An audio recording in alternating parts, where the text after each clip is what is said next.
Hi, I'm Julie Blue, like the wind, not the color. I am guest hosting All Angles podcast again for MS Awareness Month. I am super excited for our guest today. She's actually in tomorrow because she's in Queensland, Australia. Her name is Danielle. She's a psychologist and she's a badass warrior, and I cannot wait to just talk about MS, all things MS, and hear her story and share that with you. So stay tuned. She's coming on soon.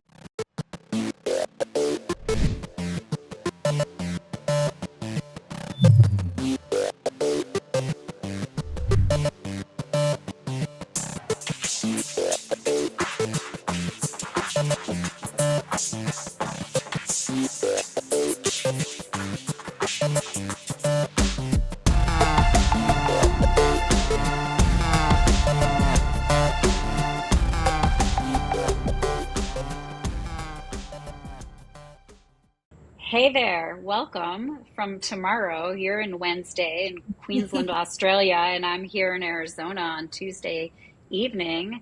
It's so nice to see you face to face. This is Danielle for everyone who's watching. She is, from what I've stalked on your social media, you're a psychologist and you are a badass warrior.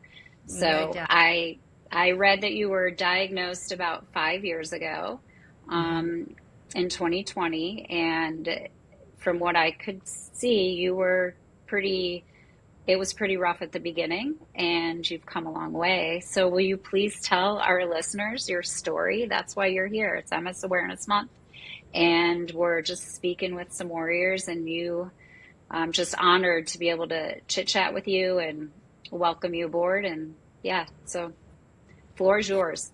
Yeah, well, first of all, thank you so much for having me because I'm so excited to be here and obviously time difference and things like that. It's finally all aligned, which is amazing. I guess a little bit about my story is this would have been 2019 when I was diagnosed, and Oh, at that time I would have been 25. Before I was a psychologist, I was actually doing my honors at the time. I was in the middle of writing my thesis and these kinds of things, and I was working in corrections at the time.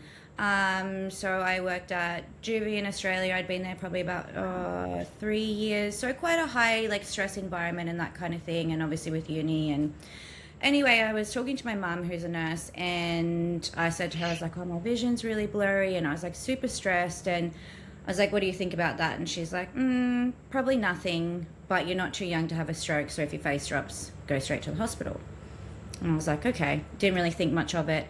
And then I was leaving the gym and I was like trying to rap my beats in the car. It's a one man karaoke show. I know all the words to my whole playlist. I'm like, why can't I like get my words? Like I just couldn't get my words out. And it was like I looked in the kind of review mirror, and just like the left side of my face had just dropped the tiniest bit. Like I probably, if mum hadn't have said that like 2 days earlier, I probably never would have noticed it. I'm like, why is this like dropped a little bit? That's odd. Anyway, went to the doctor, and the doctor's like, you need to go to the hospital like right now. And I was like, okay, cool. Anyway, went to the hospital. I was in there for hours, as we always are. And I remember the nurse who, after like I'd done all the MRIs, they'd taken me to like the eye doctor. We'd done all the things, and I'm quite spiritual, so I'm quite clairvoyant. Back then, I was very much all knowing, so I would just kind of like know things and not really know how I knew things. And it was probably about, I'd been there maybe 10 a.m. in the morning, it was about 10 o'clock at night. And she's like, you have to wait for the neuro. I'm like, I've been here all day. Like, I'm not being monitored. I've been here, there, everywhere. Like, I'm going home. There's nothing wrong with me. She's like, do you know what they were checking you for? And I was like, no, I've got no fucking idea. Like, I've just been sitting here all day. And I was a little bit, I wouldn't say rude, but I was a little bit bitchy. And she just looked at me and she goes, well, you've got demyelination on your brain. And I was like, do I have MS? And she was like, and I don't even, like I said, I don't know how I made that connection. It was just kind of like came up in my brain. And I was like, okay, cool. And she looked at me and she goes, looks like it. And then just walked out. So obviously wow. in that moment, I was hysterical, all the things. And then she said looks like it. So I also hadn't really processed that, and I also didn't have the neuro to kind of tell me all the things. So my nurse at the time was like, I'm so sorry, like my dad passed away of MS. And I was like, I don't think I have it, like I think I'm fine. But obviously, The nurse told you her dad passed away, or your yeah, dad so did? my nurse who was looking after me, the nurse that kind of said to me, you've got to stay, like, and I was kind of like, I'm going home, and she was a little bit just abrupt, I would say. So my nurse who had been looking after me the whole time, she was lovely, and she was like, I'm so sorry, like my dad passed away of MS and all the things. And then the neuro came down probably about an hour later, and he was just beautiful. Like he was lovely. He kind of was like, "Yep, this is what it is." Kind of went through everything with me. They transferred me to the neuro ward, and then probably the next morning was when, because he was a neuro reg, and when the kind of head neuro came in, he's like, "Yep, you've got MS. You're going to be fine. This is not the disease it used to be. You're fine." Da da da. Gave me a week off work. And then in that time, like I'm not sure how it is in the States, but they send all your testing off to Denmark and all that kind of stuff to make sure that you don't have the JC virus and all these things. So I had to wait 12 weeks, I think it was, before I could even start treatment.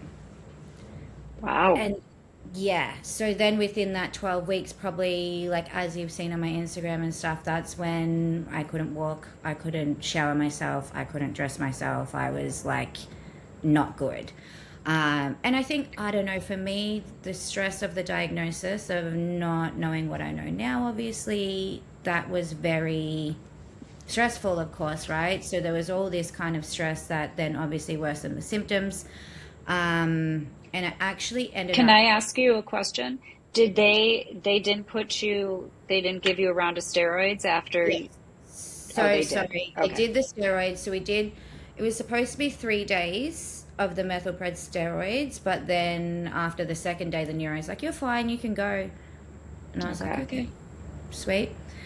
And then I actually ended up just saying I wasn't happy with that neuro. And I guess a big thing with MS is learning to use your voice. So I kind of actually fired him, and my new neuro, when I did see him, he kind of said, with the rate that it's progressing, you'll be in a wheelchair within 5 years without treatment.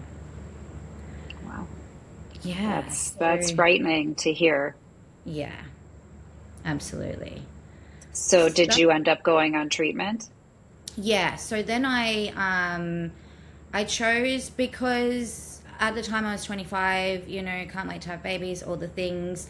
So I was quite picky with the treatment because I didn't want to go on a treatment where I couldn't breastfeed and things like that when I did have babies.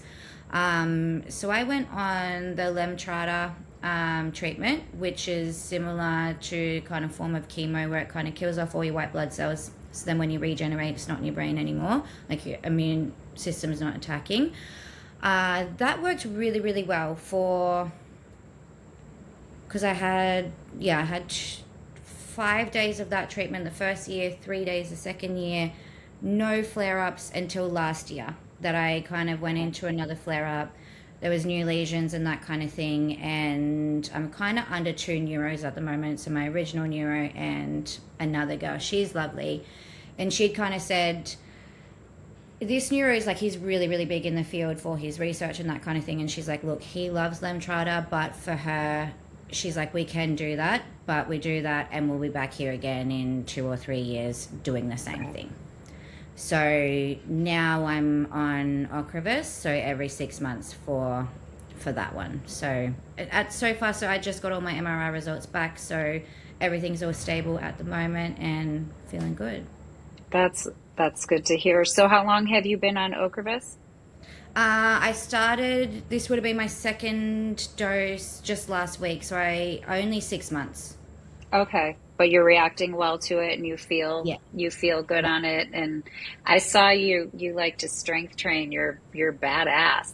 Mm-hmm. So how has this diagnosis and this, and I just have to say, I'm quite a bit older than you, but um it just that it sucks getting diagnosed at that age, at 25 years old, when your whole life is ahead of you. That had to have been really hard. But from what I've seen, you know, you've been conquering it. You have. So you want to tell us a little bit about that?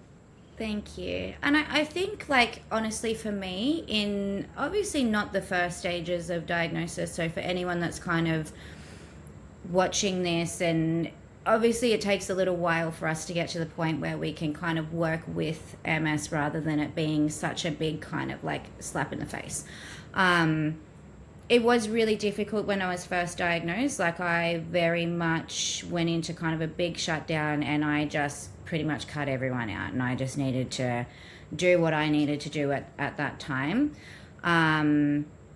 When it comes to MS now, like, she is my best friend. Like, I feel so grateful for her, because if she didn't come to me, I would not be where I am. I would not know the things that I need to know about my healing and kind of my journey moving forward, which I'm sure we'll kind of get into as we go along. Like I said, best friend, but the harsh best friend, right? That you can't kind of hide from, and you can't just go, yeah, I'm fine, I'm fine, I'm fine. She'll come knocking if we're not Yes. kind of listening. I love that. It's your best friend. I don't know that I would say the same thing, but I have said this before on the podcast and to people. It is the greatest gift I've ever been given, because it showed me a lot about people and life and the world and myself even. So, Absolutely. yeah.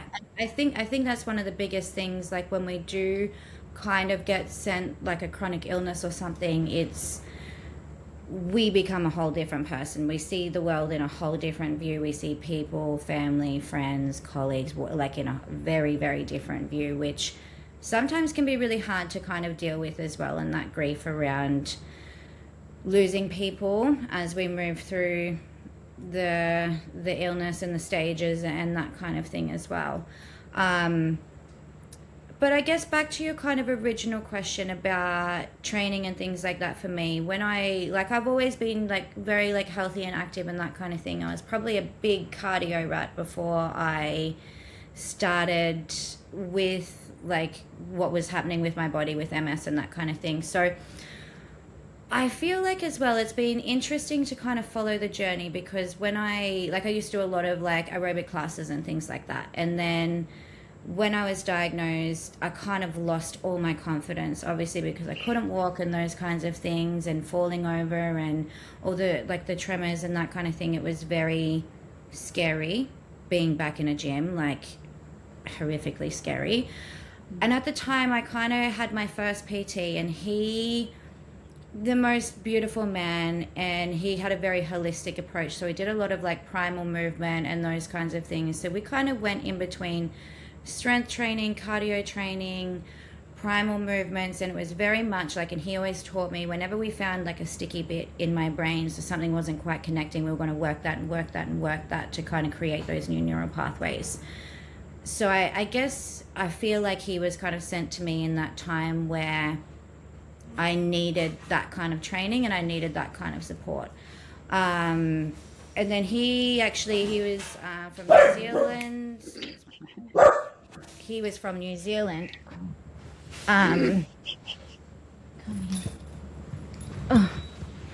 He was from New Zealand, and he ended up having to, like, he went back home.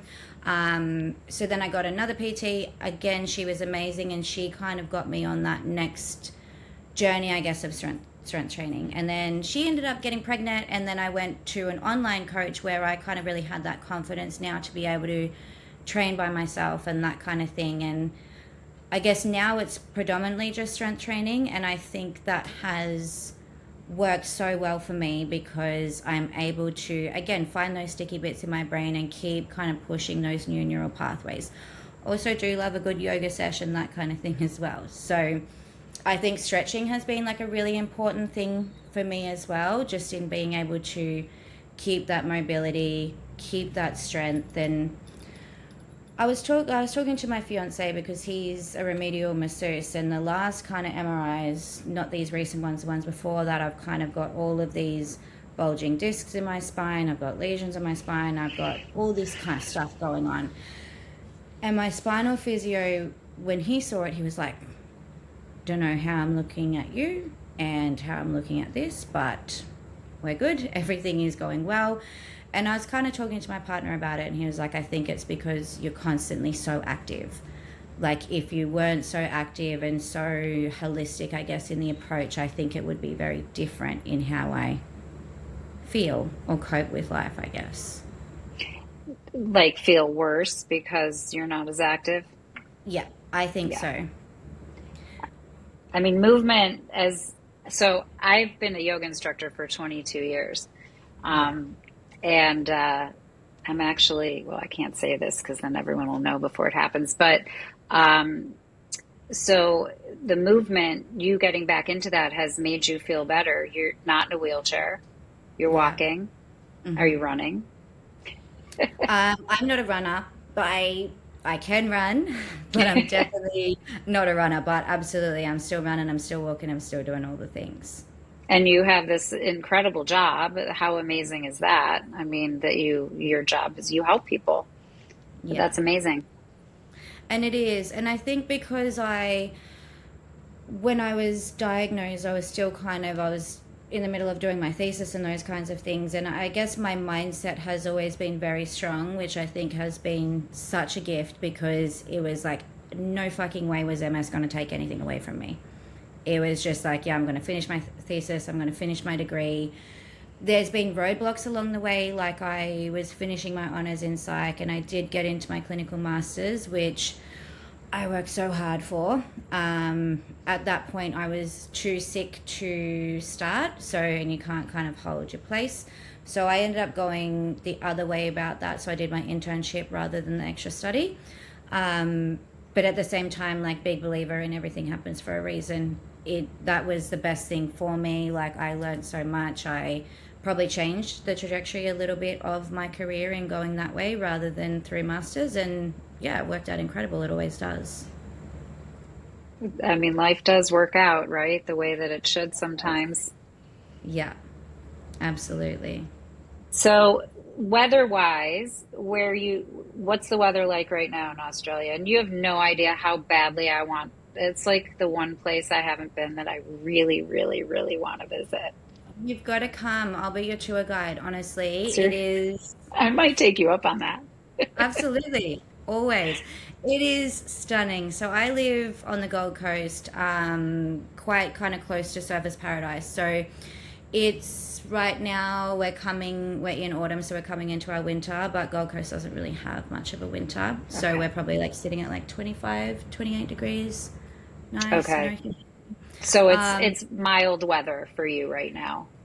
yeah, right now. But for me, I actually it's the cold that affects my MS. I know for a lot Okay. of people it's the heat Hmm. sensitivity. For me, it's the cold. And it's lucky because, like I said, we don't get much of a winter. We get maybe Right. like 2 or 3 months of cold-ish, but it's always the winter time. Like, I was diagnosed in July. Every single flare up I've ever had has been around that June, July time in like kind of our winter Interesting. months.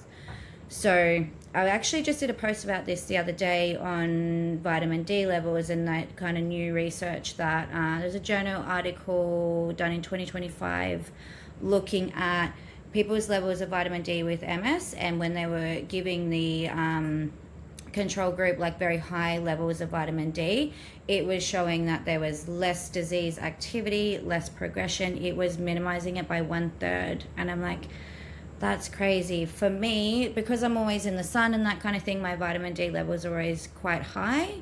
The doctor actually called me last week saying like vitamin D levels are way too high. I think they're in the 200s. She's Oh, like, we need to bring. wow. That is insanely high. Yeah, and it oftentimes in summertime they do sit quite high, and I feel really good. I don't have any issue when I'm not so much in the sun, and I don't take vitamin D supplements, so sometimes I don't know why it does sit so high in summer, but it tends to work for me because in hindsight, when I would have been about 16, I had low vitamin D, and I kept saying to my mum like, I'm so tired, I'm so tired, I'm so tired. They Interesting. found the low vitamin D, and I was like, it was weird again because it was summertime. But obviously, in hindsight, there's that kind of correlation between low vitamin D and MS. So I mean, I've talked about this before that vitamin D is kind of like an immunity drug. I do take vitamin D, and my vitamin D levels, it's interesting because when I first was diagnosed, my vitamin D was super high, not as high as yours. And then the yeah, following year it plummeted. And that's when they put me on vitamin D, and I was able to double my D. I always joked about that, my double Ds. I doubled my D in a year, and now it's very stable. I live in Arizona, so yeah, it's very hot here. The sun is out pretty much every day of the year. And the winters, well, we're in March right now and we're 98 degrees and it's supposed to be in the 70s. So yeah, I'm very acclimated to heat. I yeah. actually used to be a hot yoga instructor, but in the last 2 years, I have been unable to practice hot yoga. I can teach regular yoga, but I can't Yeah. do the heat. So, And I think that's what I've heard from most people. With it. It's more the heat. Like most people, it's a heat sensitivity. But yeah, I don't know. Like for me, it's even like holding like a really like cold like soft drink can or something like that in the winter. If I'm like not like it's very like I can barely like grip things and things like okay. that in the winter time. So it's definitely the cold sensitivity for me rather than kind of any heat because it's always hot here. Like it's definitely not it's not as hot and humid as like far north Queensland or Darwin or anything like that, but it's like it's definitely warm. Like it's quite, usually we'd sit in kind of the 30s with like a bit of the extra humidity and stuff like that. But yeah, I haven't actually really heard from many people that have kind of had the same symptom around that cold sensitivity. So it's interesting how it kind of works. That is interesting because it's really, I think 2/3 of people have trouble with the heat. Yeah. But people do have trouble. I know, so I live part-time in California as well, and I live really close to the water. And I don't know if it's the humidity or whatever it is, because the desert's very dry, but I Yes. am always just like shivering and trying to, stay warm. I don't have Yes. effects because of the cold, but my body definitely does not like it. Yeah. Yeah. And I think it just, you can, even if I go on a winter holiday or something like that, again, like last year I went to Tasmania, which was quite cold. Like it wasn't like too cold, but it was quite cold. And I didn't realize at the time I was actually in a flare up and I was so sick. I was like, no wonder I'm feeling like this. But so sometimes I don't know if it's coinciding with a flare up because that's usually the time that I'll go into a flare up, or if it's the cold that's kind of pushing that flare up. It just, yeah, not something I've kind of worked out as of yet. Okay, so for our listeners, because that's what we're trying to do is create awareness, education, and stuff like that. What is your flare up like? Can you explain what that means for you? Because I know it's different for everybody, but a flare up is an exacerbation of your symptoms and could lead to lesions or no new lesions, but go on. Yeah. So I've kind of had both. Like I've had the pseudo flare ups where it's just mimicking a flare up, but it's not showing any signs of any new lesions or anything like that. And I've definitely had like the flare ups where there is new activity and new lesions and that kind of thing. My first kind of everything for me affected my left side. So when I was first diagnosed, it was all on the left side. So that would look like I'd kind of have these like they're called tremors, but I always called them spasms in my hand. My hand would kind of almost go into like it would be like this kind of claw, and it would just like constant like it'd shake, and it would continuously just all of a sudden, and it'd be like my whole left side would kind of like drop down as that would happen. At the time when I was first diagnosed, I would have that like every probably like 30 seconds to a minute. And it would just like my whole left side would kind of drop and my hand would go like this. And it would kind of like, it would be almost like this unlike controllable shaking. But again, I don't know if there's a correlation with this in the brain or what that kind of was, but I used to just hysterically laugh And I don't know why, like, and I'd be like with one of my good girlfriends at the time. She's like, "Why are you laughing?" And I was like, well, I don't know what else to do. And I would just literally be in these hysterics, and I just couldn't stop laughing. And I don't know, like, I don't know if that's a thing that anybody else has kind of experienced, like whether it's a neurological thing or if that was just my way of coping. Um, but it made me feel good, I guess, because we would just be in these like fits of laughter, which was fun. That Um, is fun. I mean, if you, I mean, either you're going to cry about it or you're going to laugh about it, right? And it's exactly. here to stay for a little while, so we might as well laugh about it. Exactly. So that would kind of be, that was around the time when I was like really quite severe without any treatment yet. And I would also get this kind of hyperextending in my legs. So I'd kind of be like limping and hyperextending um, my toes. And I'll still do it now. And I'll notice it like if I'm just kind of sitting on the couch or something. Sometimes they're kind of like right, quite curled over and I've just got to kind of straighten them out. Um, and again, like that kind of sensitivity in my skin sometimes, like if it's very cold, like I can't really cope with really hot showers or really cold drinks, and just kind of almost feels like anything you touch or that touches your skin is just so hypersensitive. And then with my most recent flare up this last year, it started affecting my face. So it started affecting the right side of my face rather than the left side, which would kind of like, it would be again like the kind of tremor in my eye. So my eye would Yeah. like close and do this like kind of blinking. And then same thing, Twitching. yeah, the twitching. Hmm. I And have that that. was, yeah, and that would happen all the time, especially like, being a psychology, if I'm in session or something like that, I just kind of like look down at my notes and pretend nothing was happening. I don't know if anyone noticed it. Nobody ever said anything. So I guess at that time things were like a little bit more subtle. And then I also had the Lerman's disease, where when I'd put my kind of head down, I'd get this like electric shock feeling through my spine. Since I went on the Ocrevus though, I haven't. That's kind of subsided. So, Good. yeah, it's kind of not really there anymore. But I think it depends on the day, and I think with my symptoms, especially like I said, being like quite spiritual, and I had very big spiritual awakenings during the time of diagnosis and things like that, very much with our left side being our kind of receiving side, I was very much like, can't rely on anyone, I'll do it all myself, that kind of vibe. So I think MS very much taught me to be a lot more open to receiving. Like now I'm kind of like, cool, I can accept the help, like I don't need to do everything myself. So I think for me, and especially being a psychologist as well, I take a very holistic view on things of what is the body trying to communicate, because yes, we have, this chronic disease and that kind of thing, but I think it goes deeper than the medical world of MS. 100%. I mean, it's one of the most affected illnesses by stress. I don't know if I said that properly, but stress affects MS.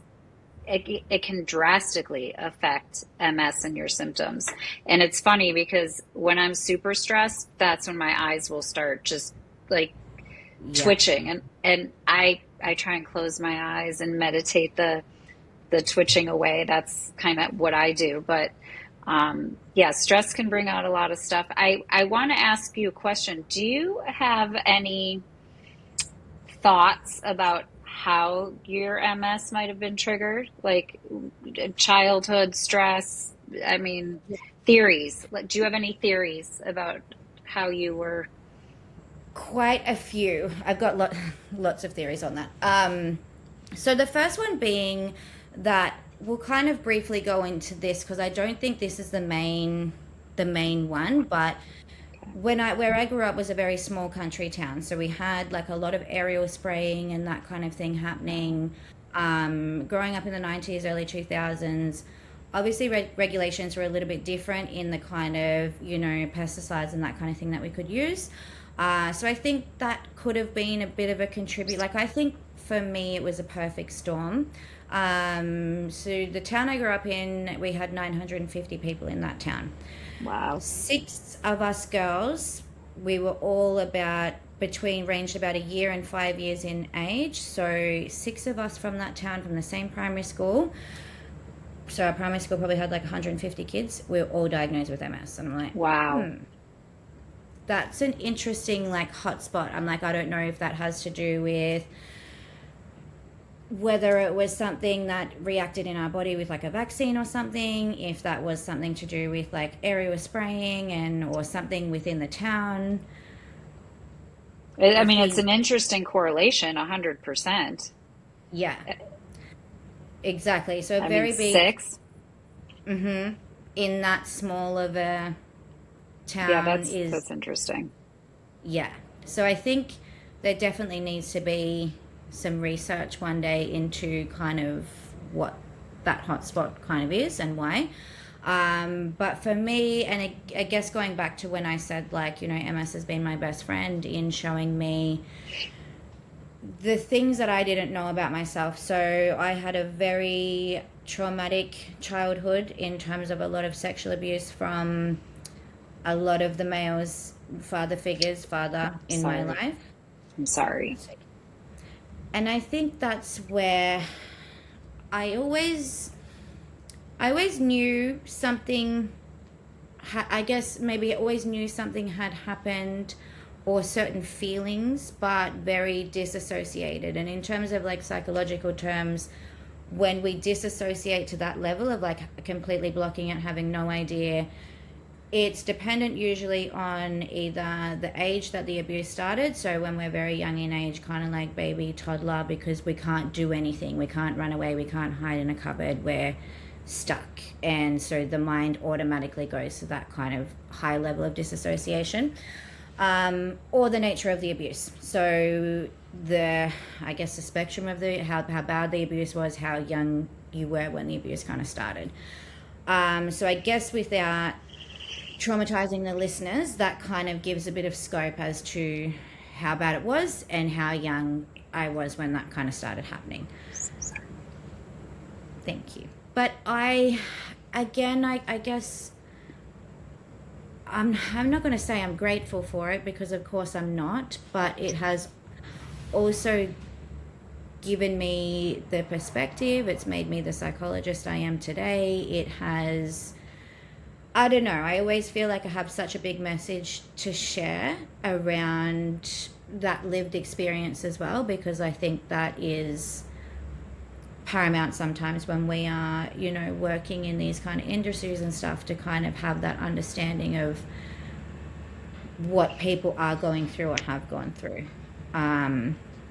So for me, like I said, one of those abusers was my dad, and I was extremely close with my dad. Like, I was a daddy's girl. I guess, like, I didn't really have any idea, but that when that first kind of flashback came, it wasn't a surprise to me. Like, I wasn't like, oh, this is so surprising. It was kind of like, yeah, that tracks, like, that makes sense. So I think, and I don't know if you've ever read the book The Body Keeps the Score. Yeah. I have recently, actually. Yeah. Such a great book. For all of our listeners, go read the book if you are experiencing, and again, actually use discernment in when you're ready to read. Because I remember a psychologist, when I was first diagnosed, told me to read this book, and obviously I wasn't ready for the book or something. I didn't read it until years and years later. So yeah, it's it's heavy book, but it's a heavy book. It's a very heavy book. So I think for me, I feel like my body always remembered. My mind hadn't quite allowed those memories in yet, and that's where I feel like my MS kind of came in and said, hey, we need to get quiet enough to listen to what we need to release, or what people we need to kind of move out of our life. Because I guess when it comes to abusers and that kind of thing, if we I can't, if our body is having this kind of like visceral reaction all the time, but we're not sure why, and we're constantly in that environment, well, it's just going to exacerbate those symptoms as well. 100%.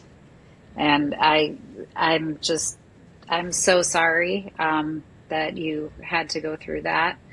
The listeners know I was actually assaulted a few years ago. So that has turned into, well, and childhood trauma too, but it's rough when you have an illness like that and you have trauma. It makes it even, for me, my biggest issue at this point is brain fog. And a lot of that is due to the trauma that I experienced 3 years ago, and there was more trauma that continued on for like 2.5 years straight. So, and my childhood trauma is something I've only recently understood was trauma. So yeah. I think if we took a survey of everyone that has MS, I would probably say most people have suffered some sort of trauma. I think that it's correlated. It has to be.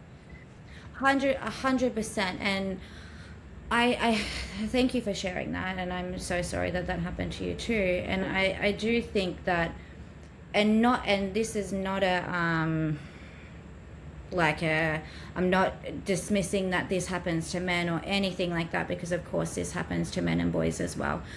But I do feel like with it predominantly affecting like the statistics between men and women, is that we are seeing that potentially that kind of the sexual abuse and things like that are coming with that MS. I think with women as well, when we're looking at endometriosis, when we're looking at like Hashimoto's, there's all these other kind of autoimmune things that are happening within women. And I definitely believe that that's all related to sexual trauma a lot of the time, because and like we said, it's not that it doesn't affect men at all. That's not what I'm saying. Right. But it's the correlation with women is quite high. And I'm kind of, same thing with things like endometriosis and things like that. It's not supposed to feel, our periods aren't supposed to feel like that. Our cycle isn't supposed to do that. And it's, again, I guess the way that the body is trying to speak to us in kind of like, where do we need to look or what do we need to deal with? Because our brain works in amazing and beautiful ways, and it does block a lot of things out for us, which protective parts we're thankful for, but sometimes it protects us to that part where our body's like, we need to start seeing what's really happening here. Right. Yeah, it's a lot. Yes. Well, let's switch gears a little bit here. Where are you currently with your abilities? You are not in any sort of wheelchair. You don't use any assisted devices to walk. What is your routine? So like I have, the things that I take and do, I cold plunge, I have an acupuncturist, anti-inflammatory diet, vitamin D, biotin, sleep, no stress, which is always a fun one. So what is your kind of, and again, I lose words a lot, and I'm sure you understand that. What is your magic medicine? So what is your routine and your things you do to keep you going? Yeah, so I think it's definitely been a lot of trial and error over the last, 5 or so years, like a lot of trial and error. Definitely gym is a big one for me. I think it's a combination of obviously helping with the body, but it's also that's my time where I'm not thinking, all I'm thinking about is my breath and my lifts and that kind of thing. So I think that's a huge one. At the same time, it's keeping it within that range. I train 3 times a week, sometimes 4, but making sure that I'm pulling back in terms of I'm not training 5 or 6 days a week. I'm not constantly, if I'm not feeling it on that day, I'm not doing it. So it's kind of like, I guess that's a hard thing with MS as well, using our discernment of when to push and when not to push. That's something I'm still mastering, because I'm not going to preach that I'm like constantly listening, because sometimes I do not. So I think that's definitely, using that kind of discernment for sure. I'm really lucky in how my job situation's kind of worked out, because I have my own kind of private solo practice, so I only see clients twice a week. Okay. And then, yeah, and I kind of have a FIFO job where I go up to Cairns and I do a lot of assessments and report writing and things like that. So that kind of fills up my Wednesday to Friday, but also on my own time. So I can kind of do what suits me in terms of what's happening in my kind of health and that kind of thing. That's really Recovery, wonderful, actually, that you can have yeah. this career and job that aligns with your physical and mental needs due to multiple sclerosis. Yeah, and I have been so blessed in when it's come to my career, because it's kind of went 0 to 100 real quick. And I very much was very supported, and I guess kind of when I first went out on my own and things like that, I had a very soft landing, which has been really nice. And to all my clients and things like that as well, that when I did go out on my own, they followed me, and I've been extremely blessed. And it's one of those things where I just adore my job. Doesn't feel like a job either. So I think that's where that's helpful for MS. It's Hmm. not too taxing because it doesn't feel like a job. Doesn't feel like Um, work. yeah. And I think recovery is a big one. Also, love a good cold plunge. Me And too. just stretching for me is a really big one, because especially for women, we saw a lot of our trauma in our hips, Yep. especially. So that's where the yoga and the stretching and the things come into it, and being able to, and that's a big thing that I kind of practice within my work as well, is that we can talk and logic our way through a million things, but if we're not able to kind of really release it through the body, we're not releasing it. We're just kind of cognizing it, and it's not being released as it needs to be. Um, the biggest thing, though, I would say for me has been kind of my spirituality, so meditation. And I guess I have a team of healers, like in terms of like Reiki sessions and all of that kind of healing, as well as like spinal physio, massage. I'm lucky, fiance's a remedial massage. So You just are all lucky. of, yeah, super lucky. I do that So too. I do massage, yeah, weekly body work. Yeah. I think, yeah, I'm spinal phys fortnightly, massage weekly. I think we need that. Like that has is a really big kind of part of things, I think, for me, for MS, and sounds like for yourself as well. It's Hmm. just, I think because it gets so tight and things get so stored in there, that it's so important to just kind of, help move things through the body. And I think also, like, I love lymphatic massages and things like that as well, just to kind of clear the system. I think diet for me, I'm very much well balanced kind of diet. I have previously, I've done the carnivore diet, and that does really help me. And again, this isn't diet advice. That's something that did really help me in terms of, I just had so much energy. Like, and I'm not adverse to carbs or anything like that. Carbs are great, but at that point in time, I felt so good. Like, I had so much energy. For me, I kind of used that as a little bit of a reset, because I did think 30 days of carnivore and the OMAD diet, so 1 meal a day. The fasting was just to kind of give me a reset. So again, I'm not saying like everyone with MS go out and kind of do this diet, Right. because it's intense, and it's also not something that will work for everyone. I think at that time I just kind of needed a bit of a reset. Worked really well for me at the time. Um, and yeah, I've done it here and there since, just kind of as a reset. But Okay. predominantly, I'm just all things like everything in moderation. Right. Now, you don't have any children yet, do you, or do you? Not yet. Not yet. But you're No. going to. You want to. Yeah. So last year was pretty devastating when I went into that flare up last year, because we were kind of like, where we want to buy a house and then kind of get the baby train started. But when I went into that flare up, my neuro was like, because I'd been waiting for all these years after Lemtrada, because I had to wait 2 years post treatment Oh, to then be able to have, to try for babies. Um, Again, if I accidentally fell pregnant, they would have managed it, but it was just on the safe side of things. And then pretty much it would have been the green light. We weren't ready at that exact stage, so it was okay. But again, it's one of those things that the choice is taken away, right? That it's just like, that's pretty shitty because it wasn't, something we chose. But my neuro, if everything's stable, is stable right now, probably around November, is kind of like, yeah, we're good to go with that. Now, will they And then, pull you off Ocrevus? Will you come off yeah. Ocrevus?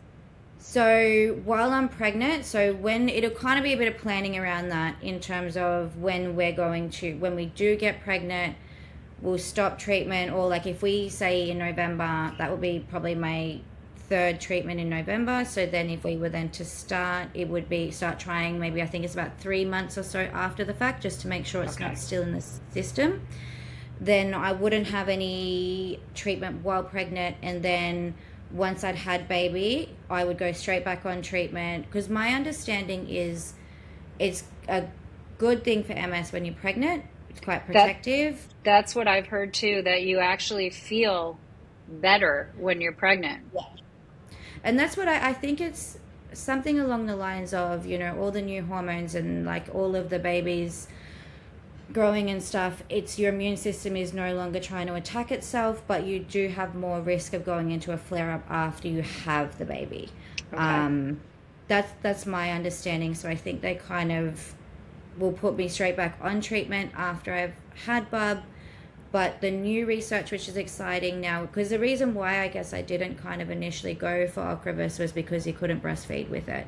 Okay. But the new research is that it is safe for breastfeeding and that kind of thing. So I will still be able to have a treatment, still be able to breastfeed, and still kind of be able to do all of that normally. So That sounds like a lovely plan. absolutely, it's very exciting. And Yeah. that's actually one huge factor that I haven't mentioned. So my dog, he is a miniature dachshund, and when I was first diagnosed with MS, he'd started getting really sick. Like his whole like paws were kind of almost like peeling off. Like it looked excruciatingly painful. His nose, all of his skin started kind of like, and he was like profusely licking. So he was getting really, really sick. So he'd been animal emergency. They couldn't figure out what was wrong with him. There was kind of all of these things, and it was absolutely devastating. Then they figured out that it was vasculitis, which vasculitis actually mimics a lot of the symptoms of MS. So on his paws and on his nose, they're lesions, and it's the blood flow isn't correctly like cycling as it should be, so it starts to not like allow the dog's cells and everything to act how they usually should. And now I've realized that he will get sick before I do. So if I'm going into a flare up, he will start to, because he's been on medication and that kind of thing. And he's doing really well, but he definitely, if he's getting sick, I know that I'm getting sick. And Wow. yeah, so That's that that's has, a pretty crazy connection, honestly. yeah. He's like your service warning dog, sort of. Mm-hmm. Yeah, and he absolutely is like the unofficial service dog, 100%, because it's like clockwork. Like there's never a time where he hasn't been, and like I'd say like his worst flare up was just before I was diagnosed. So he was like the month before that, probably, like he was in and out of the animal hospital. Like we're trying to figure out what was wrong with him. Like he was so sick. Like I thought we were going to lose him, and that was absolutely horrific because he's my baby. And then, yeah, when we kind of found out what it was, he kind of got better. And then all of a sudden I was diagnosed. Again, I still hadn't kind of made the connection until after that, when I kind of started realizing he would go downhill before I went downhill. So, Well, at least, I mean, that's very sad, but it kind of gives you a clue that, hey, I'm headed 100%. towards a flare.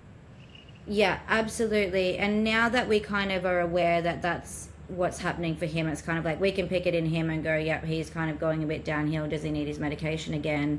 And I can kind of look at myself and go, what do I need to start kind of listening to, or what do I need to start doing before it starts to kind of worsen from there. Okay, flares. So how you were diagnosed in July of 19. Mm-hmm. So how many flares have you experienced? Is it a regular thing? Has it been a while since your last one? Yeah, so I think when I was first diagnosed, that one lasted a long time. Like I reckon probably like a good 6 months, maybe even longer. Like it took a good while to kind of get everything back to where it needed to be. Maybe even 12 months. I probably Yeah. had 18 months off work at that time. So it was probably, yeah, it was a long time that kind of all the symptoms had lasted and were taking a while to start coming back down. And then probably a bit, just after that, like I got back to work, I was feeling good. I then had to get the COVID vaccine, which that sent me back downhill again because I just kind of had treatment, and I was told with that treatment that I couldn't have any of my vaccines in like 6 years. So I had to have all my pregnancy vaccine or everything done prior to the treatment.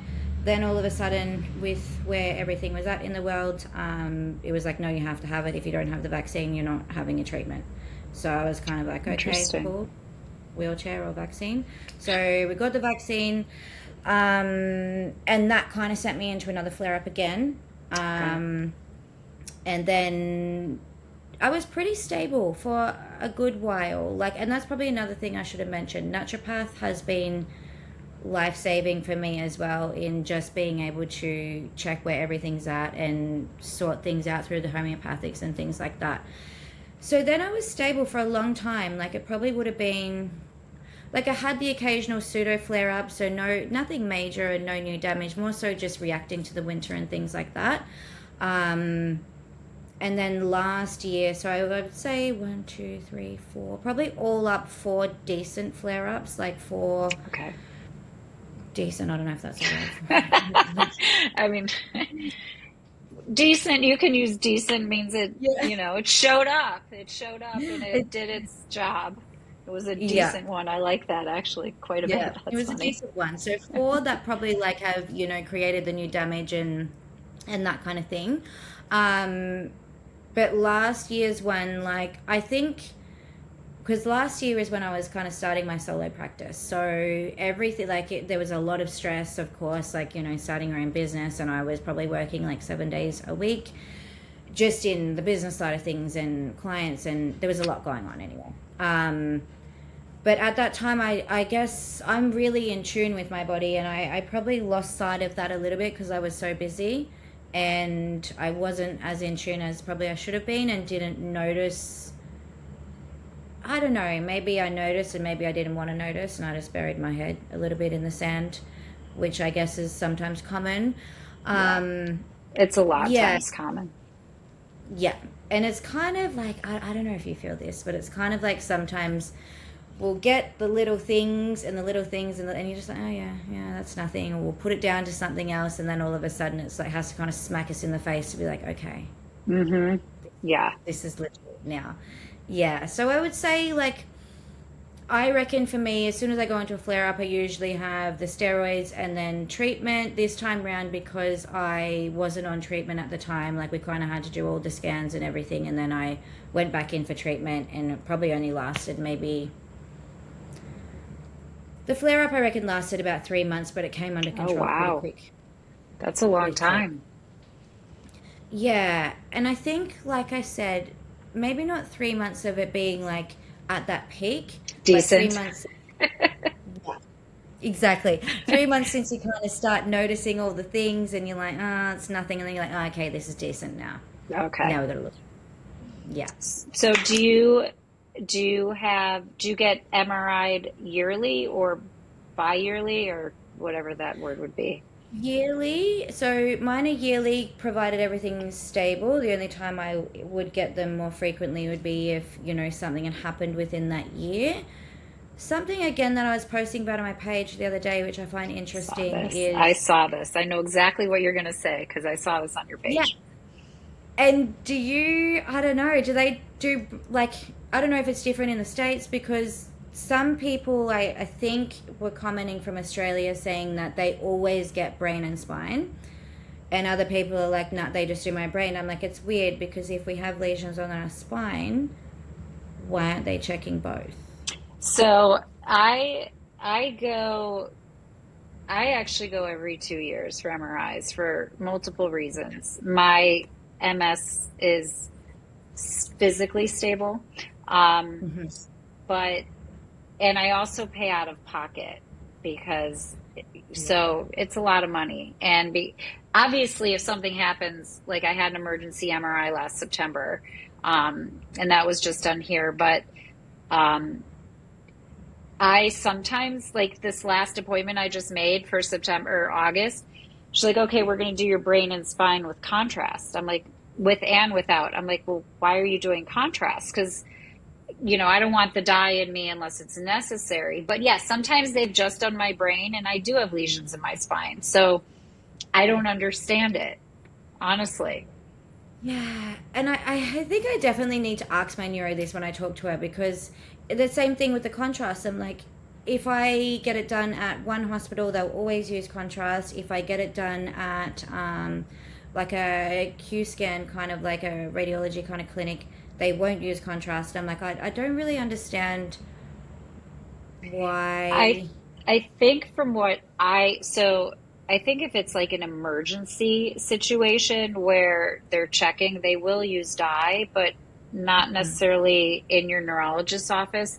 But again, it really just depends. Like I've had both and I have lesions in both places, but even when I had had a really bad flare last year, they only checked my brain. They didn't even look at my spine.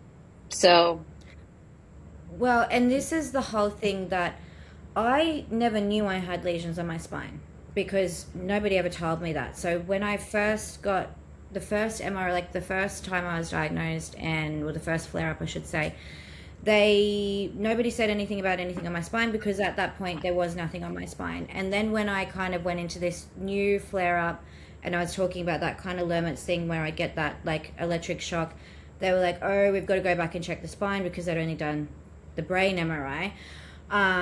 So they then did check the spine and said yes, there was new lesions, but there was also the old lesions on there that were stable. I said, what old lesions? And she's like, well, from your MRI in 2021, there was these lesions on your spine. I was like, since when? Nobody told me that. So it's kind of like, okay, cool, because I was just going around telling everyone, yeah, it's just on my brain, blah blah blah. Wrong. It was just that I never knew about it. And like I said, I guess at the start of this, I very quite clairvoyant and that kind of thing. And I was working with my parts, like the internal family systems approach, which is like a site kind of approach.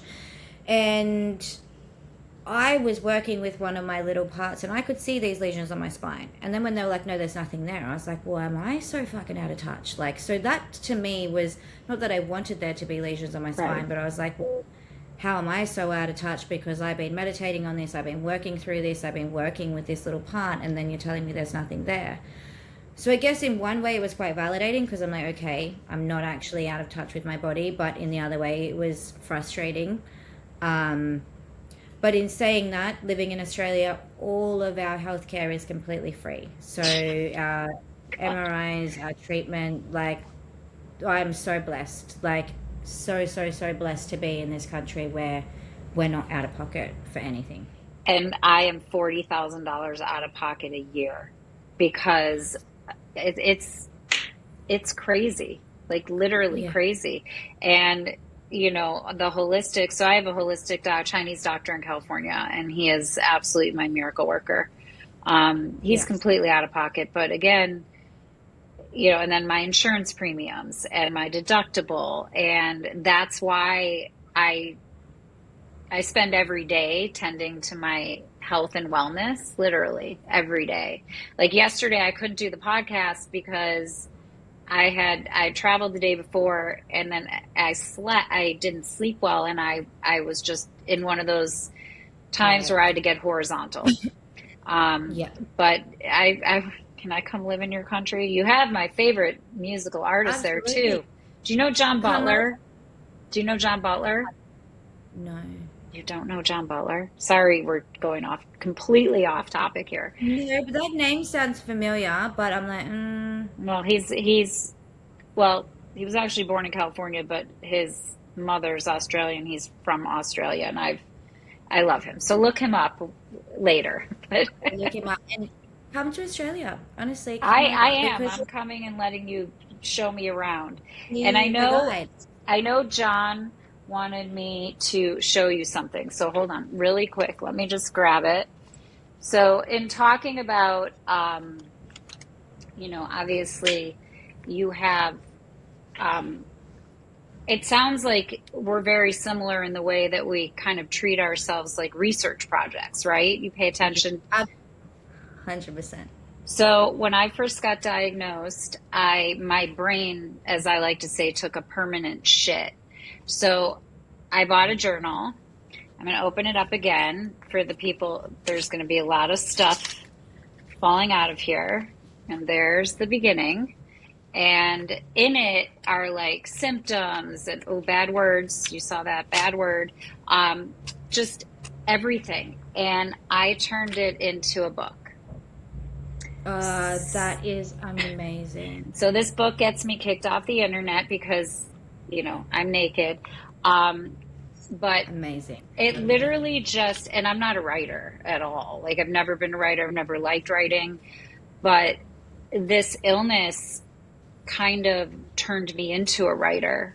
And it, with the research and everything, and I still do it. It's been almost 10 years and I'm still a research project. I notice, hey, I don't sleep. I'm screwed the next day, no matter what. Absolutely. Sleep, most important. And I think, going back to what we were talking about, what we do for it, like absolutely sleep. There's no functioning without sleep, right? Like, there's none.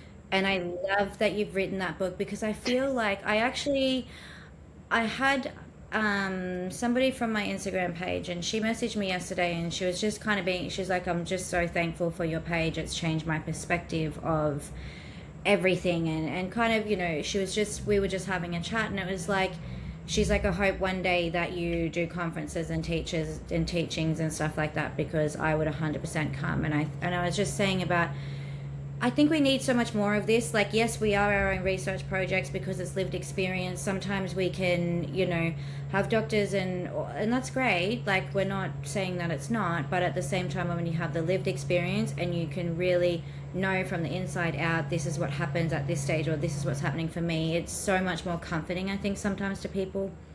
It is. And, I moderate. I haven't been moderating very well, but there's this MS group online on Facebook, and it's got like 138,000 members.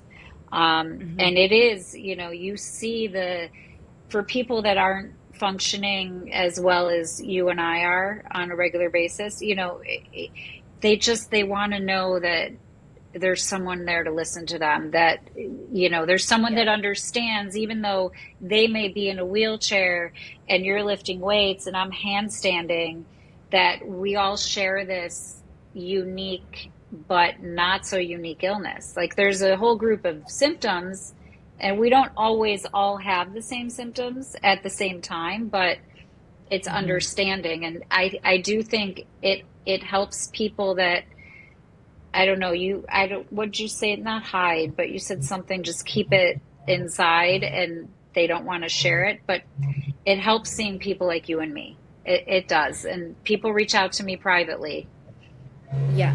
And that's it. And it's because it's such a big, like, the body keeps the score, right? Like, it just gets suppressed and repressed. And it's almost like, I use this analogy with my clients all the time. Like, it's like a beach ball. We can push it underwater for a certain amount of time, and then all of a sudden it pops up and it smacks you in the fucking face. Yeah. And it's kind of like, I feel like that's the whole kind of analogy with MS. Like, if we can keep pushing down all the things and all the stuff and keep pushing, one day it's going to come up, whether that be in chronic illness, whether that be in something else. But I am a very firm believer in, a lot of the time, our physical manifestations are coming from what's happening internally.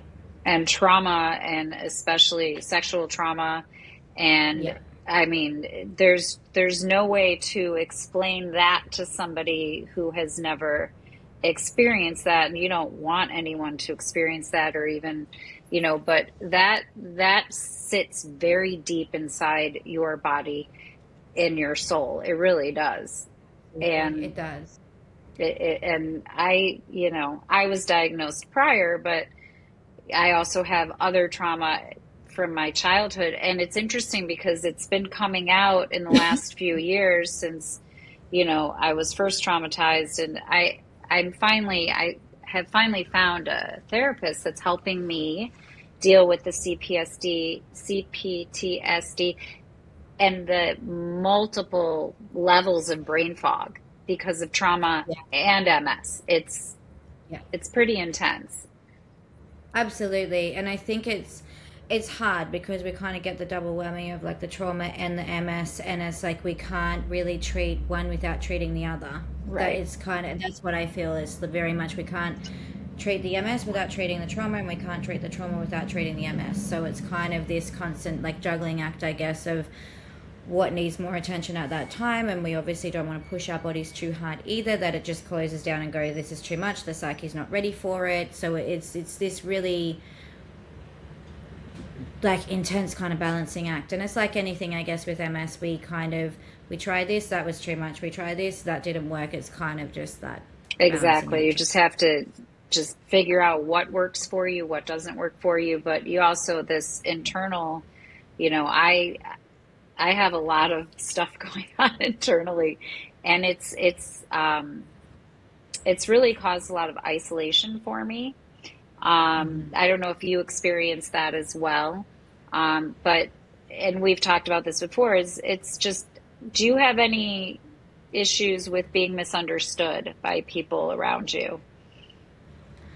100%. And I think this is a really, and I thought this question might come up today because I've just had quite a few triggery little bits this week. And usually I'm pretty chill, right? Like, especially now that I'm at this part of my journey where I'm feeling really, really good with it. But sometimes what really, and I would say pisses me off, but it doesn't piss me off. It kind of makes me a little bit upset, I guess, of because I am like, because we are functioning the way we are, right? People don't see it, and it's like, oh, it's not as bad as this, or this one's this, or this is worse, or like, let's just like, it's fine, everything's really good. And it's like, yeah, it is. But sometimes I also need that point where I just go, this is actually pretty fucking shit. And also sometimes the recognition that it's like, we are the way we are because of the work that we're putting into this Exactly. We work at it every single day. every single day. And I think sometimes, like, I have a disabled sticker, and it was funny, like, and it's definitely like, it's just been like a week of kind of just these little kind of like triggering points. And I get it as well when people haven't seen the whole journey, and it was kind of like, why do you have that? And I was like, because I'm disabled, bro, that's why.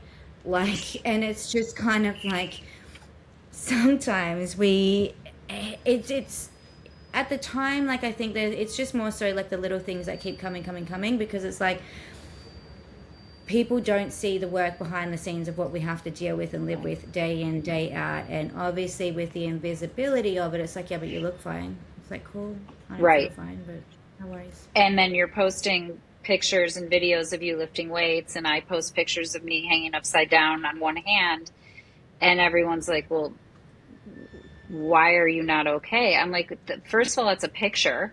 That's number Yeah. one. And it is completely invisible. So I was in Colorado this past weekend with my daughter, and her, I didn't sleep. And I call it hitting my wall, when you have to get horizontal or you feel like you're going to die.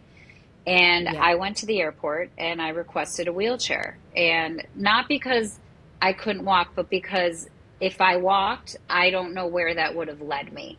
Do you know what I'm Yeah. saying? And Yeah. I, Absolutely. I was traveling alone, and I could tell, like, the people look at me like, why is she in a wheelchair? And I even joked with my daughter. I said, should I get out of the wheelchair and pop up into a handstand? And she's like, no, mom, don't do that. And I could have, and I would have gotten back in the chair, but everyone would have been like, well, wait a second. Why? So it is, it's this misunderstanding, which we have talked about on this podcast multiple times. This misunderstanding, it's people looking at us and our social media and being like, well, you're okay, you're fine. I saw you lifting weights yesterday at the gym. Why are you now in bed today? And it's a lot of It's misunderstanding. so much misunderstanding, and I'm proud of you for asking for the wheelchair and the help, because I know it's not always easy, because sometimes in our mind we're like, no, but I got this and it's fine, and it's sometimes it's hard to kind of go, this is what I need right now. Yeah. And I think I guess sometimes I get a lot of, I don't know if we would call it shame, but I guess probably, yeah, because we have in Australia, I'm not sure if you've heard of the NDIS before, which is the National Disability Insurance Scheme. So basically what that scheme does, it's for all disabilities, and that's mental health, that's, like completely physical disabilities, that's kind of across the board. So with that kind of funding, you can, get things like cleaners, support workers, I gotta psychology move. appointments. Australia is where it's at. Like, we have an incredible Medicare system, and we are absolutely incredibly looked after here. Um, but yeah, sometimes there's that shame around it of like, oh, well, why do you have a cleaner kind of thing? And it's just like, well, yeah, I can do it. And yeah, I am super clean. And yeah, I do clean. And yeah, I do cook. But it's also, these are the things that stop me from going into a fucking wheelchair. And I think Exactly. that's the link people don't understand. It's like, yeah, you see me functioning and working and all the rest of it. Things like the NDIS are here to make sure, like, and help with appointments, like, physio and things like that. Because if we didn't do this, we wouldn't be working. We would be in a wheelchair. There would be all these kind of things happening. And this is the whole, I guess, government scheme of things, is if we can stop symptoms worsening by giving the help, then of course we're going to do that. But there is that sometimes shame attached to it of like, oh, why would you need a disabled park? Why would you need this? Why would you need that? And it's just like, Hmm. And and I think, I have a you guys, placard too, and I, you know, at the beginning of my diagnosis, I said, well, I'm never going to park here unless I have to, and I'm never going to get in a chair. Like, as long as I can walk, I will always walk. But like you said, if I did walk through the airport, I could be out of commission for weeks. Like, mm-hmm, and I just, your healthcare and what they give you there sounds a lot better than what they give us here. it is. And it's like, it just, we are so blessed here. And yes, at times we do, everyone gets a bit shitty, like at any stage with certain, you know, healthcares and whatever, but we are so blessed in comparison to the states, to other countries. Like, we are like just so incredibly lucky here that our healthcare is so incredible. Yeah. Um, and I think I was like you. I was kind of like, I'm not going to ever use like that disabled sticker if I'm not in a flare up and things like that. And now I do, and it's kind of like, it's because of the fact that people don't see, okay, we've just had treatment, yeah, we're walking out fine, but it's a big walk from the hospital to the car park, and that's exhausting. Yes, I park in the disabled park at the gym, and yes, I'm in there and I'm hip thrusting like 130 kilos, great. But then by the time I get all my stuff and I'm getting ready, if I've got to go to work or whatever, those short parts matter. Like, if I'm walking, all the way up the end of the car park with all my gym stuff, and like, it's just, I think Hmm. it's the little things that people don't see. That, yes, like, could I do it? Yeah. Does that mean I should do it? No, because the rest of the day could be, like you said, a whole different thing. I mean, so like here in the summer in Arizona, it can be 115 degrees, Yeah. and I have to go get groceries. So yes, I 100% am going to park in a handicap parking spot, and I'm going to auto start my car, and I'm going to shop in 20 minutes so I can get back to my cooled off car, which is right there where it makes it Yeah. convenient and easy for me. So yeah, and you're right. People just, they're judgy. I mean, there's a lot of angry people in the world today, but um, Mm. they they don't see, you know. I mean, I teach yoga, and there is a handicapped spot, and yes, I pull into it in the back of the building. And I've been getting looks for years, so it's just Hmm. like, I mean, at this point, I'm just like, fuck you. Absolutely. Yeah, 100%. And I just think nobody's said anything to me about it, and I'm just waiting for the day so I can just be like, you can get fucked. Do you want to see this? Do you want to see this? Do you want me to show you some videos? Like, I'm waiting but for yeah, someone to ask me what's wrong with me, and I'll be like, what's wrong with you? Like, yeah. I mean, and this is a horrible thing to say, but how do they know I don't have like stage 4 some kind of cancer? Because you still 100%. couldn't see that. And Exactly. it's just, yeah, the judgy people got to go. That's how I feel about that. Yeah, 100%. No doubt about that. So is there anything else that we didn't cover that you might want to share? Is there anything you want to ask me? Anything you want to talk about? Um, I think in terms of my story, I think we've covered pretty much everything. Um, I guess a question for you, like I think like you said, we seem quite similar in what our kind of healthcare for ourselves and that kind of thing is. What was your first symptoms and things? What was, and were you diagnosed straight away? Because I guess for my story, it was like I went to the hospital, one symptom, at what I recognize as one symptom, diagnosed. Whereas I know a lot of people constantly presenting to the hospital.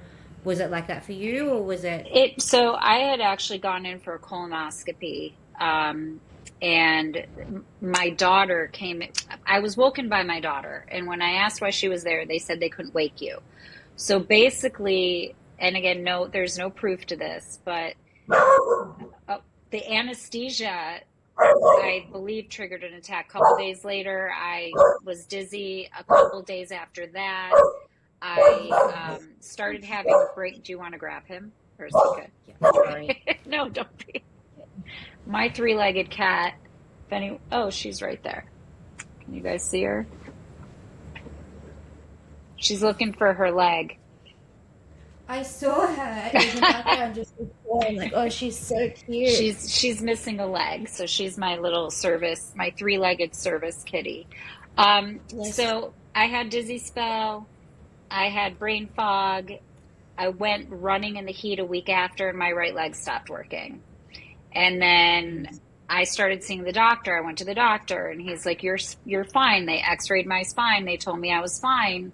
I'm like, "Okay, but why can't I hold my right leg up?" And then I went to a chiropractor, and he kind of moved me around. He didn't adjust me, and he said it's muscular because the pain went up into my. It was painful. Like I couldn't hold the leg up, and then it moved up into my hip. Yes.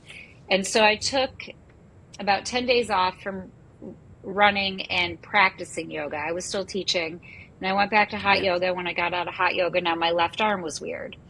And I went to sleep, woke up the next morning, and as I've learned over time, I'm kind of like a rechargeable battery. Like I run myself. Okay, she's wrecking my couch right now. I run myself ragged. I go to sleep. Hazel, knock it off. And then, wake up the next morning, I feel okay. So the next day I went back to hot yoga, and this time my whole left side went numb. And I'm thinking brain tumor, stroke. I go to the hospital. They do a CT, and he said, go get an MRI. So I went back to my doctor the next day, got the MRI Friday, 3 weeks after the onset or the colonoscopy. Yeah. I was told the same thing. You may have MS. There's demyelination. And I actually didn't know what it was. And I was Yeah. diagnosed very late in life. I was 48 years old. I'm about to be 58. And I had lesions in my brain. I had lesions in my spine, but nothing was active, which was really interesting. So Yeah. I ended up going to Mayo Hospital in Rochester, Minnesota to get a full workup to make sure it wasn't like Lyme or that Guatemalan ant disease. I'm just kidding, but whatever it was. And I was diagnosed with MS, and I was given a prescription, and I was given the name of a doctor in Phoenix, and that's the rest is in here. So It was 3 weeks. It How, was, well, 4 weeks before I was put on steroids. So technically yeah, it was a month before my yeah, diagnosis. So, and I think honestly that helped my prognosis a little bit. I was given steroids immediately.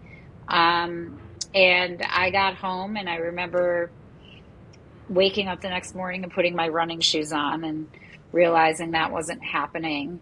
And I did go to yoga, and I also realized that that was going to be kind of challenging. And to be honest with you, it took me about 17 months to feel like I feel now, which is, yeah. pretty strong. But I mean, it took me a while to, get my, I don't even know what's my protocol, whatever I do every day, in place, and my doctors, and finding doctors took a while. Um, and yeah, so, and I'm not on medication. I've never been on Yes. medication. Amazing. That's amazing. Because I think it was about 18 months for me as well. It just, and I very much I'm not a big drinker, but I ended up just like hitting the booze flat out. Like I definitely went through the grief processing, let's say. Like I was very much in the grief process for quite a while, and very much pushing everyone away. And it was probably about the 18-month mark for me as well that I was like, okay, I feel like I can now kind of feeling like myself again, Yeah. and just getting back to the norm of things. But even I think because at that time I was still working in corrections, and I went back to corrections for a little bit of time, and it was just like, oh, I couldn't wait to get out of there. Like, I used to love my job, and then I was just like, I'm a whole different person, this place is a whole different place, like I've got to go. And then that's when I kind of went into my psych career, and yeah, I guess then starting to feel like myself again, and the stress and everything of just life was a lot more Yeah. chill. Well, it's funny. I have a BA in psych, and I I did. love this. That was what I wanted to do, and then I ended up out of nowhere becoming a yoga instructor. I don't even know how that happened, but um, yeah. So that was, I live every day taking care of myself. I don't have a partner, um, and my children are grown, and my Hmm. family is not super supportive. They're not going to watch this because they don't really pay attention to what I do, so I'm not really worried. And I've had to, I don't know if excavate friends for my life is the right word, but I've had to really, I mean, you have to look at who sees you and who hears you versus who doesn't. And 100%. Yeah. and it affects you And when you don't have that, when you have people, like even strangers, judging you for parking in a handicapped parking spot, but then your own friends do. It's just it makes you, for me, I've become, and probably since my assault a few years ago, I've become way more isolated, yeah. as I make my way through trauma, which is, a new discovery for me. But I have found a really good therapist, and, hoping to rejoin the world shortly. And I think sometimes we need to go through those kind of like almost like incubation processes, right? Like sometimes, especially when we're trauma processing and things like that, the world gets really heavy, and sometimes we just don't have capacity for anyone other than ourselves. And I think that and I see that a lot with my clients as well, that kind of almost isolation process for a little while, and then we do start to kind of, open back up to community and things like that again. So I think it's okay to take that time for yourself. Yeah. And I think that's what And I'm doing right now is just kind of, my trauma, the consistent trauma that it stopped actually, and it's a whole long story, but it stopped in October. So I'm just starting to feel like I don't wake up. I used to wake up every morning anxious, like just complete anxiety. And that has lessened. It doesn't happen every day anymore, which is lovely. Um, but this right. I do believe we're going to find a cure, certainly in your lifetime. I don't know about mine, but I'm pretty sure in yours we will. I'm hoping I mine think, too. yeah, and I don't think it's that far away. I And don't either. I've always, and I think honestly, ever since I was diagnosed, I'm like, I'm going to cure this myself. I feel like once I can fully express all of my trauma and I can move all of this through the body, and with the healing work that we do on ourselves, I think, yeah, I think we can do that ourselves as well. And I definitely do think that there will be a cure within our lifetimes. I don't think it's that far away I because they're don't just either. constantly coming out with the new treatments. And yeah, there's so much that's happening in the space. And that's actually what my neuro initially said to me when I was first diagnosed. He said HIV and MS is the best things that you could be diagnosed with right now, because the research and the medications have come so far So that far. they're not the diseases that they used to be. No, they're not. I mean, so I work with this charity in California called Race to Race MS, and Hmm. we've actually funded a lot of the medication trials. And we work with a team Amazing. of doctors from different hospitals. And I've been working with them for 10 years, and it's really interesting to see. We have a forum twice a year. Our next one is June 6th, and you can do it online if you want, and it's recorded. Yeah. And each of Yeah. these doctors they kind of have their own lane. So it's a group of doctors that share their findings, and, and I raise money for them. And when our founder was diagnosed 34 years ago, they told her best life would be, working her remote. And instead, she founded this charity and rounded up the top doctors in the world. And, I have seen their work change in the 10 years that I've been involved with them. So yeah, I do. Yeah. I do believe Yeah. And I definitely do too. And I think, yeah, it's just kind of coming in leaps and bounds. And it will happen. it will It will happen. absolutely. I think this is a good time to end it. It was so nice to meet you, Danielle. And I am coming to Australia, and you are going to be my tour guide, and I'm going to take you to see John Butler. 100%. We are here. We're always here. And we're also coming back to the States. I don't know when, but we are absolutely coming back to the States as well. So we can just go between each other being tour guides. I would Can't love wait. that so much. Thank you so much for sharing your story, and for, it's kind of wild that you're in tomorrow. I find that wild that you are in Yeah. Wednesday and I am in Tuesday, and we are talking in real time. But thank you so much for sharing, and keep going, and keep doing the things you're doing and inspiring those around you, because I know I was inspired when I, was checking out your page yesterday and today. So thank you so much. And thank you so much for sharing with me as well and having me today. It's been incredible. And I'm sure that this is going to be a continuous conversation between us moving forward Absolutely. now. And I want to just say a special thank you to All Angles and John and Cookie for letting me hijack their podcast again. It's kind of funny, things, like I said, never want to be a yoga teacher, podcaster, but here we are. So until next time, peace, love. Thank you. Thank you.